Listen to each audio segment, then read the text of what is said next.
Hello बच्चों, let's read the question. The question is a dip needle in a plane which is perpendicular to magnetic meridian will remain. एक needle है जो magnetic meridian के perpendicular है, वो किस direction में रहेगी वो हमें बताना है. हमें ऑप्शंस गिवन है vertical, horizontal, in any direction, at an angle of dip to the horizontal. तो देखिए इस क्वेश्चन को करने के लिए हमारा जो की कॉन्सेप्ट रहेगा उसमें जो चीज आपको पता होनी चाहिए कि हमारे अर्थ के सरफेस पर दो तरह के मेरिडियन होते हैं. एक आपका होता है ज्योग्राफिक मेरिडियन और एक आपका होता है मैग्नेटिक मेरिडियन.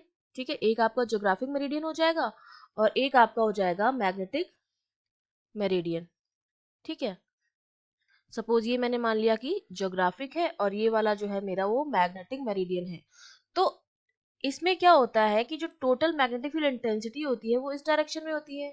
अब ये मैग्नेटिक फील्ड जो है वेक्टर क्वांटिटी होती है, तो इसके दो कंपोनेंट होते हैं, एक तो हॉरिजॉन्टल कंपोनेंट और एक आपका होता है वर्टिकल कंपोनेंट. अगर ये वाला एंगल जो मैं मान लूं कि जो मैग्नेटिक है वो मैग्नेटिक मेरिडियन के साथ कौन सा एंगल बनाता है, इसके हॉरिजॉन्टल कंपोनेंट के साथ कौन सा एंगल बनाता है, तो वो हमारा होता है एंगल ऑफ डिप.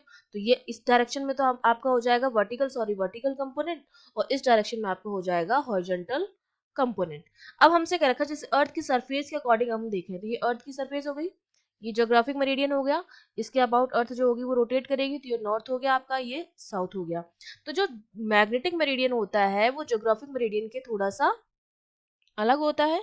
अगर मैं उसको बनाना चाहूंगी तो वो मेरा जो बनेगा वो कहाँ पर बनेगा, कुछ इस तरह का बनेगा.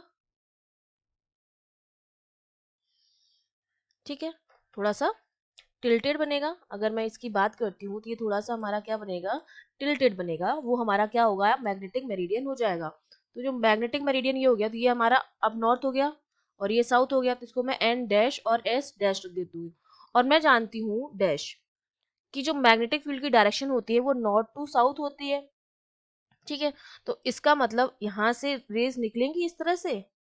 अगर हम मैग्नेटिक मेरिडियन और यहाँ पर एंटर करेंगी, सिमिलरली यहाँ से निकलेंगी और यहाँ पर एंटर करेंगी, यहाँ से निकलेंगी यहाँ से एंटर करेंगी और यहाँ से निकलेंगी यहाँ से एंटर करेंगी. ऐसा होगा क्योंकि मैग्नेटिक फील्ड की जो लाइंस होती हैं वो नॉर्थ टू साउथ होती है. ठीक है, तो इस तरह से निकल रही हैं और इस तरह से यहाँ एंटर कर रही हैं. और मैग्नेटिक फील्ड की जो लाइंस होती हैं वही किसको दिखाती हैं, मैग्नेटिक फील्ड को दिखाती हैं. तो मैग्नेटिक फील्ड की जो डायरेक्शन है वो हम इसके क्या है, इसका जो भी हम टेंजेंट लेंगे उसकी डायरेक्शन बताएगी. तो आपको पता चल रहा है कि मैग्नेटिक फील्ड की डायरेक्शन जो परपेंडिकुलर है वो केवल यहाँ पर आ रही है. इस यहाँ पर इस पॉइंट पर अगर हम खींचेंगे टेंजेंट तो मेरा क्या आएगा, परपेंडिकुलर आएगा. बाकी अगर किसी भी जगह पर हम टेंजेंट खींचते हैं तो वो हमारा परपेंडिकुलर नहीं आएगा और धीरे धीरे यहाँ पर आते आते वो क्या हो जाएगा, एकदम पैरेलल हो जाएगा. तो परपेंडिकुलर डायरेक्शन कहाँ है, यहाँ पर है, नॉर्थ के पास है. और यहाँ पर इसका और नीडल जो होती है, जैसे इस डायरेक्शन में अगर हमारा मैग्नेटिक फील्ड है, ठीक है, और नीडल को हमने ऐसा रखा है, तो नीडल क्या करती है, इसके पैरेलल आने की कोशिश करती है, इस तरह से आने की कोशिश करेगी. तो इसका मतलब नीडल जो है वो अगर इस पर परपेंडिकुलर डायरेक्शन रखी है तो उसकी पैरेलल आने की कोशिश करेगी. पैरेलल आने की कोशिश करेगी तो हमारा केवल वर्टिकल कंपोनेंट जो होगा वो एग्जिस्ट करेगा, वर्टिकल कंपोनेंट जो है वो एग्जिस्ट करेगा. ठीक है, हॉरिजॉन्टल कंपोनेंट जो होगा वो तो वहां पर होगा नहीं, वो इफेक्टिव ही नहीं रहेगा. As the axis of rotation, जो नीडल की जो एक्सिस ऑफ रोटेशन है वो लाई कर रही है हॉरिजॉन्टल कंपोनेंट में.